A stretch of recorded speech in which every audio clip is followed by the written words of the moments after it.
இயேசுவில் அன்புமிக்க சகோதர சகோதரிகளே, ஆண்டவர் இயேசு கிறிஸ்துடைய புனித வெள்ளி பாடுகளின் வெள்ளிக்கிழமையில் நாம் இன்று பயணித்துக் கொண்டிருக்கிறோம்.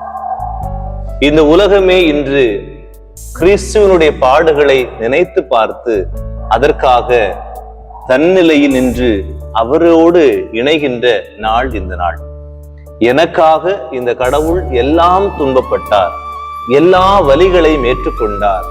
அவரை நினைத்து பார்த்து அவரது பாடுகளோடு இணைகின்ற நாள் இந்த நாள். எனவே இந்த நாளில் நாம் எதை உணர்வது அல்லது உங்களோடு எவற்றை பகிர்ந்து கொள்வது என்று சிந்திக்கின்ற போது அந்த கிறிஸ்துவனுடைய வலி நமது வழியாக மாறியது. அவர் பட்ட துன்பம் நமக்கு வாழ்வாக மாறியது. அவருடைய வேதனை நமக்கு வெளிச்சமாக மாறியது என்பதை உங்களோடு பகிர்ந்து கொள்ள விரும்புகிறேன். எனவே கிறிஸ்துவனுடைய சிலுவை பாதையில் பாடுகளில் பங்கேற்கின்ற நாம் அல்லது அவருடைய வலி வேதனை துன்ப துயரங்களை நினைத்து பார்க்கின்ற நாம் இந்த நாளில் சிந்திக்க வேண்டியது, இந்த வலிகளை இந்த துன்பங்களை நாம் ஏற்றுக்கொள்வோம் அந்த இயேசுவை போல. அதைத்தான் இன்று மறையுரையாக தவக்கால சிந்தனையாக உங்களோடு பகிர்ந்து கொள்ள விரும்புகின்றேன். எப்படி இந்த கிறிஸ்து வலிகளை ஏற்றுக்கொண்டு துன்பங்களை ஏற்றுக்கொண்டு அல்லது சோதனைகளை ஏற்றுக்கொண்டு இந்த உலகிற்கு வாழ்வையும் புதிய வழியையும் புதிய பாதையும் கொடுத்தாரோ, அதே போன்று நாமும் இந்த நாளில் துன்பங்களை துயரங்களை பாடுகளை ஏற்றுக்கொள்ள வேண்டும் என்பதை நான் உங்களோடு பகிர்ந்து கொள்ள விரும்புகின்றேன். பிலிப்பியர் எழுதிய திருமுகம் 1:29 கிறிஸ்துவிடம் நம்பிக்கை கொள்வதற்கு மட்டுமல்ல, அவருக்காக துன்பங்களை ஏற்பதற்கும் நீங்கள் அருள் பெற்றிருந்தீர்கள் என்று சொல்லப்படுகிறது. நீங்கள் கிறிஸ்துவின் மீது நம்பிக்கை மட்டும் வைத்தால் போதாது, ஆனால் அவருக்காக துன்பங்களை ஏற்பதற்கும் நீங்கள் அருள் பெற்றுள்ளீர்கள் என்று நமக்கு சொல்லப்படுகிறது. எனவே நாம் கிறிஸ்துவில் நம்பிக்கை கொள்கின்ற மனிதர்களாக மட்டும் வாழக்கூடாது, அவரது பாடுகளோடு பயணிக்கின்ற மனிதர்களாகவும் நாம் வாழ வேண்டும் என்பதை நமக்கு மீண்டும் மீண்டும் சொல்லித் தருகிறார். எபிரேயர் 2:18 சொல்லும், தாமே சோதனைக்கு உள்ளாகி துன்பப்பட்டதனால் சோதிக்கப்படுவோருக்கு உதவி செய்ய அவர் வல்லவர் என்று சொல்லப்படுகிறது. எப்படி? கடவுள் சோதனைக்குள்ளாகி வலிகளை வேதனைகளை பாடுகளை சிலுவை சுமையை அடி உதைகளை தசைகள் கிழிந்து ரத்தம் பீரிட்டு பாய்ந்த அத்தனை வேதனைகளையும் அவர் பட்டதால் இந்த உலகில் வேதனைப்படுபவர்கள் சோதனைப்படுபவர்களுக்கு உதவி செய்வதில் அவர் வல்லவராக இருக்கிறார் என்பதை நமக்கு சொல்லித் தருகிறது. எனவே இந்த நாளில் இந்த கிறிஸ்துவனுடைய பாடுகள் நமக்கு சொல்லித் தருகின்ற முதல் பாடம், பாடுகளை குறித்து நீங்கள் பயப்படாதீர்கள். எனக்கு துன்பம் வந்தவுடன் நாம் பயந்து கொண்டு துயரங்களோடு தற்கொலைகள் செய்து கொள்கிறோம், ஓடி போகிறோம், நம்முடைய வாழ்வை நாம் ஒரு அறைக்குள்ளாக முடக்கிக் கொள்கிறோம். இந்த நாளில் இந்த இறைவன் நமக்கு சொல்லித் தருகிறார், நீ உன் வாழ்வில் வருகின்ற துன்பங்களை குறித்து அஞ்சாதே, பயப்படாதே. திருவெளிப்பாடு புத்தகம் 2:10 சொல்கிறது, உனக்கு வரவிருக்கின்ற துன்பத்தை பற்றி அஞ்சாதே.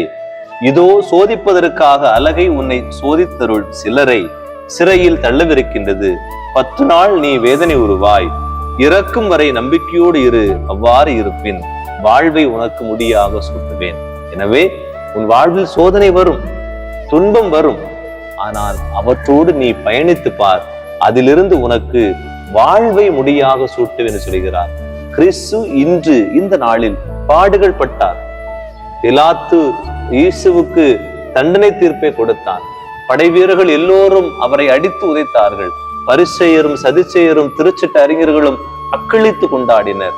ஆனால் இவர் பட்ட அனைத்து பாடுகளும் இந்த உலகிற்கு வாழ்வை கொடுத்தது. எனவே துன்பத்தை குறித்து வலிகளை குறித்து பயப்பட வேண்டாம். இரண்டாவதாக, இதே துன்பங்களும் இதே துயரங்களையும் குறித்து நாம் இன்னுமாக துன்பப்பட வேண்டாம் அல்லது இன்னுமாக நாம் வெட்கப்பட வேண்டாம். ஐயோ, எனக்கு இப்படிப்பட்ட ஒரு துன்பம் வந்து விட்டதே, ஐயோ எனக்கா இப்படிப்பட்ட, இது வெளியே தெரிந்தால் அசிங்கம், இது வெளியே தெரிந்தால் அவமானம், வெட்கக்கேடாக இருக்கும், நான் வெளியே செல்ல முடியாத அளவிற்கு எனக்கு இப்படி ஒரு துன்பம் வந்து விட்டதே. ஒருவேளை ஒரு நோய் வந்துவிட்டது, என்றும் தீர்க்க முடியாத ஒரு நோயாக இருக்கலாம். அல்லது உடலில் வெளியே தெரிந்த ஒரு நோயாக இருக்கலாம். என்ன சொல்வோம்? இப்படிப்பட்ட ஒரு துன்பம் வந்து விட்டதே என்று நாம் வெட்கி நாணுகின்ற மனிதர்களாக இருப்போம். கடவுள் என்று சொல்கிறார், அவர் சிலுவையை சுமந்து செல்கின்ற போது எல்லோரும் அவரை பரிகசித்தார்கள், எல்லோரும் அவரை நிந்தைக்கு உள்ளாக்கினார்கள், எல்லோரும் அவரை அவமானப்படுத்தினார்கள். எதை குறித்தும் இயேசு வெட்கப்படவில்லை. ஏனென்றால் அவரது நோக்கம் உலகிற்கு மீட்பு கொடுக்க வேண்டும் என்பதாகும். 1 பேதுரு 4:16 சொல்கிறது, நீங்கள் கிறிஸ்தவராய் இருப்பதால் துன்புற்றால் அதற்காக வெட்கப்படலாகாது. அந்த பெயரின் பொருட்டு கடவுளை போற்றி புகழுங்கள். எனவே நீங்கள் கிறிஸ்தவர், கிறிஸ்து அவனில் இருக்கிறார், கிறிஸ்து அவளில் இருக்கிறார் என்று யாரெல்லாம் வாழ்கின்றார்களோ எல்லோருக்கும் துன்பம் நிச்சயம். நீ வெட்கப்படாதே, உன் துன்பங்களை கிறிஸ்துவுக்கு ஒப்புக்கொடு. 3ஆவதாக, இந்த பாடுகளின் வெள்ளிக்கிழமையில் இயேசு சொல்லித் தருகின்ற பாடம், உன் துன்பங்களுக்காக நீ துன்புறாதே. நாம் பயப்படக்கூடாது, வெட்கப்படக்கூடாது. அதே நேரத்தில் அதை நினைத்து நினைத்து அது மற்றொரு துன்பமாக நமக்கு மாறக்கூடாது என்பதை கடவுள் சொல்லித் தருகிறார்.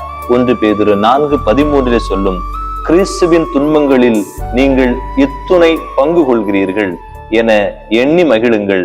அப்பொழுது கிறிஸ்துவின் மாட்சி வெளிப்படும், இன்னும் மகிழ்ந்து பேருவகை கொள்வீர்கள் என்று சொல்லப்படுகிறது. எனவே இந்த நாளில் நாம் அந்த துன்பங்களை நினைத்து நினைத்து அது மற்றொரு நோயாக, மனநோயாக, உடல் நோயாக மாறுவதற்கு இல்லாமல் நம் துன்பங்களோடு, நம் துன்பங்களை இந்த கிறிஸ்துவின் துன்பங்களோடு நாம் இணைத்துக் கொள்வோம். யோசித்து பாருங்கள், அவர் அந்த தனிமையில் பாடிய அந்த பொழுது, அவரை அவமானப்படுத்தி சுற்றிலும் உள்ளோருடைய அடிகளும் காறு உமிழ்தலும் அவமான சொற்களும் கிடைத்த போது, பாரமான சிலுவை, முள்முடி, உடலெல்லாம் அடி வேதனைகள், 3 முறை கீழே விழுகிறார். அவருக்கென ஆறுதல் சொல்ல யாரும் இல்லை, யாரும் முன்வரவில்லை. கட்டாயப்படுத்தி சீரேன் ஊரை சேர்ந்த சீமோனை உதவ வைக்கிறார்கள். அந்த பெண்மணி வந்து இந்த கிறிஸ்துனுடைய முகத்தை துடைக்கிறாள். எருசலேம் மகளிர் இந்த இயேசுவுக்காக அழுது புலம்புகிறார்கள். தன்னை பெற்ற தாயை சந்திக்கிறார். இவர்கள் யாரும் இவருக்கு எதிர்பார்த்த அளவிற்கு அந்த ஆறுதலை சொல்லி இருக்க முடியாது. ஆனால் இயேசு மீண்டுமாக சொல்கிறார், இது எல்லாம் உனக்காக. நாம் மீண்டும் மீண்டுமாக சொல்வோம், எல்லாம் உனக்காக என்று சொல்லுகின்ற இயேசு நம்மிடம் பதில் எதிர்பார்க்கிறார். ஆண்டவரே, எல்லாம் உமக்காக. இயேசு சொல்கிறார், எல்லாம் உனக்காக என்று சொல்லுகின்ற இயேசுவுக்கு நாம் எல்லாம் உமக்காக என்று பதில் சொல்ல போகிறோமா? எனவே இந்த நாளில், இந்த பாடுகளின் வெள்ளிக்கிழமையில் துன்ப துயரங்களை குறித்து பயப்படுபவர்களாக, அச்சப்படுகின்றவர்களாக, வெட்கப்படுகின்றவர்களாக, துன்பப்படுகிறவர்கள் அல்லாமல் கிறிஸ்துவோடு நம் துன்பத்தை ஒப்புக் கொடுப்போம். அதே நேரத்தில் உண்மையிலேயே நாம் பிறருக்கு துன்பங்களை கொடுக்காமல் இருக்கின்றோமா என்ற சிந்தனையை உங்களோடு விட்டுவிடுகிறேன். எனக்கு வலிக்கிறது போல் பிறருக்கும் வலிக்கும் என்று நாம் யோசிக்க மறந்து விட்டோம். இந்த வார்த்தையை உள்ளத்தில் பதித்துக் கொள்ளுங்கள். எனக்கு வலிப்பது போல் பிறருக்கும் வலிக்கும் என்ற வார்த்தையை மறந்து கிறிஸ்தவர்களாக மறைமுகமாக வாழ்ந்து கொண்டிருக்கிறோம். எனவே அன்பு மக்களே, உங்களுடைய வலிகளை பகிர்ந்து கொள்ளுங்கள். உங்களுடைய ஜெப வேண்டல்களை இந்த காணொளியில் பதிவு செய்யுங்கள். அவற்றின் வழியாக எல்லோரும் இணைந்து ஜெபிப்போம். எல்லோரும் கிறிஸ்துவனுடைய பாடுகளில் பயணிப்போம். ஆமேன்.